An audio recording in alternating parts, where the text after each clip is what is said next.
लक्ष्मी की हकीकत ने क्यों सोचने पर मजबूर कर दिया। कली फूल बनने से पहले क्यों मसल दी गई। बहन ने भाई को अपना दूध क्यों पिलाया। लक्ष्मी के पिता को जेल क्यों हो गई।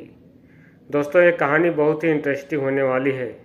इस कहानी का हकीकत क्या है, जानने के लिए पूरा वीडियो ज़रूर देखें और लाइक का बटन दबा के ही जाना। बाबूजी, हमारे भाई की शादी में ज़रूर आना, खुशी से चहकती लक्ष्मी शादी का कार्ड देते हुए कह रही थी।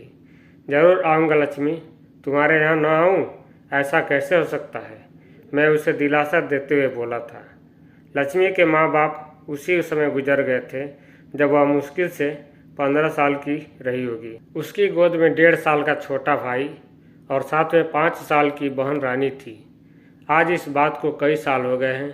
1.5 साल का वह छोटा भाई आज खूबसूरत नौजवान है जिसकी शादी लक्ष्मी करा रही है। मैं लक्ष्मी के जाते ही पुरानी यादों में खो गया। उसके पिता आंध्र प्रदेश से यहाँ मजदूरी करने आए थे, जो साइकिल मरम्मत की दुकान द्वारा अपना परिवार चलाते थे। वे किराए की झुग्गी में पत्नी व बच्चों के साथ रहते थे। उसी मोहल्ले में जग्गा बदमाश भी रहता था, जिसकी निगाह 14 साल की लक्ष्मी पर जा टिकी थी। सांवले रंग की लक्ष्मी तब भी भरे बदन वाली दिखती थी। एक दिन जग्गा ने मौका पाकर लक्ष्मी को रौंद डाला। कली फूल बनने से पहले ही मसल दी गई थी। जग्गा की इस करनी से लक्ष्मी की सीधा साधा बाप इतना गुस्साया कि उसने सो रहे जग्गा की कुदाल से काटकर हत्या कर दी। खून के केस में लक्ष्मी का बाप जेल चला गया और माँ दाई का काम करके अपने बच्चे पालने लगी। इधर लक्ष्मी पेट से हो गई तो उसकी माँ लोक लाज के डर से मोहल्ला बदलकर इधर आ गई।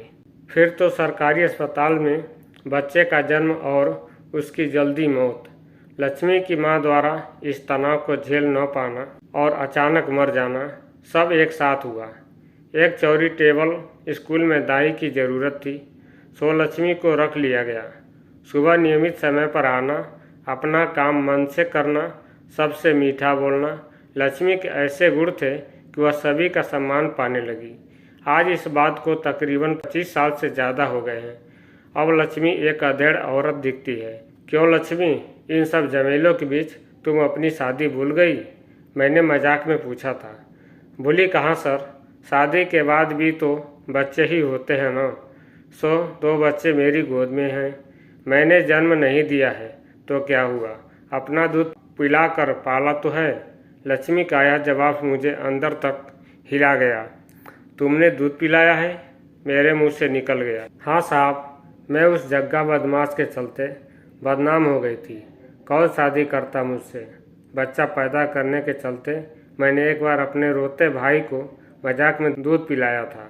वह चुप हो गया और मुझे मज़ा आया। फिर तो मैंने 2-3 साल तक उसे दूध पिलाया। यह सुनकर मैं चुप हो गया। क्या सोचने लगे बाबूजी? यही कि तुम्हारी जितनी तारीफ करूं कम है, मेरे मुंह से निकला। लक्ष्मी के दोनों भाई बहनों का स्कूल में दाखिला मैंने ही कराया था। वे दोनों 12वीं जमात में फर्स्ट डिवीज़न में पास कर चुके थे। बहन जहां नर्स की ट्रेनिंग लेकर सरकारी अस्पताल में नर्स थी, वहीं भाई ने बीकॉम किया और बैंक में क्लर्क हो गया था। उसी की शादी का कार्ड लेकर लक्ष्मी मेरे पास आई थी। लक्ष्मी, तुमने इतना कुछ कैसे कर लिया? मैंने एक दिन उससे पूछा था। यह सोचने का समय कहाँ था साहब। बाप जेल में, माँ मर गई, रिश्तेदारों में से कोई झांकने तक नहीं आया। इसलिए जैसे तैसे करके जो काम मिला करती गई। स्कूल का काम करते हुए 1-2 घर का काम करते करते जैसे तैसे करके पैसा कमा कर भाई बहन और खुद का पेट भरना था। फीस के अलावा सारे खर्च थे जो पूरा करते करते जिंदगी निकल गई। आज सब अपने पैरों पर खड़े हैं तो उनकी शादी करनी है। लक्ष्मी ने EWS मकान के लिए जब कहा तो मैं चौंक गया था। मैंने उसे बैंक से लोन दिलवाया था, गारंटी भी मैंने ही दी थी। मज़े की बात यह कि उसने पूरी किस्त समय से भरकर मकान अपना कर लिया। इसी तरह दूसरी सारी समस्याओं का सामना भी वह मज़े में करती गई। एक दिन एक अखबार में किसी के खुदकुशी करने की खबर को सुनकर लक्ष्मी परेशान हो गई और पूछ बैठी, साहब, लोग खुदकुशी क्यों करते हैं? जो ज़िंदगी से नाराज़ होते हैं या जिन्हें मनचाहा नहीं मिलता, वे खुदकुशी कर लेते हैं। मेरा जवाब था, साहब, मेरी पूरी ज़िंदगी में संघर्ष ही रहा। माँ बाप को खोया, बच्चा खोया, मगर लड़ती रही। अगर नहीं लड़ती तो आज ये दोनों अनाथ होते, भटक भटक कर जान दे चुके होते। इसलिए इनकी खातिर जीना पड़ा। अब तो आदत हो चुकी है, लेकिन मेरे मन में एक बार भी खुदकुशी करने का विचार नहीं आया। लक्ष्मी की इस बात ने मुझे बिल्कुल चुप करा दिया। दोस्तों, अगर यह वीडियो पसंद आई हो तो अपने दोस्तों को शेयर करें और चैनल पर नए हों तो APS वॉइस स्टोरी चैनल को सब्सक्राइब करें और साथ में घंटी वाले बटन को ज़रूर दबाएं ताकि ऐसे ही अच्छी कहानियां देखने को मिलती रहें। तो आइए मिलते हैं एक नई कहानी के साथ। तब तक इजाज़त दीजिए। पूरा वीडियो देखने के लिए आपको बहुत बहुत धन्यवाद।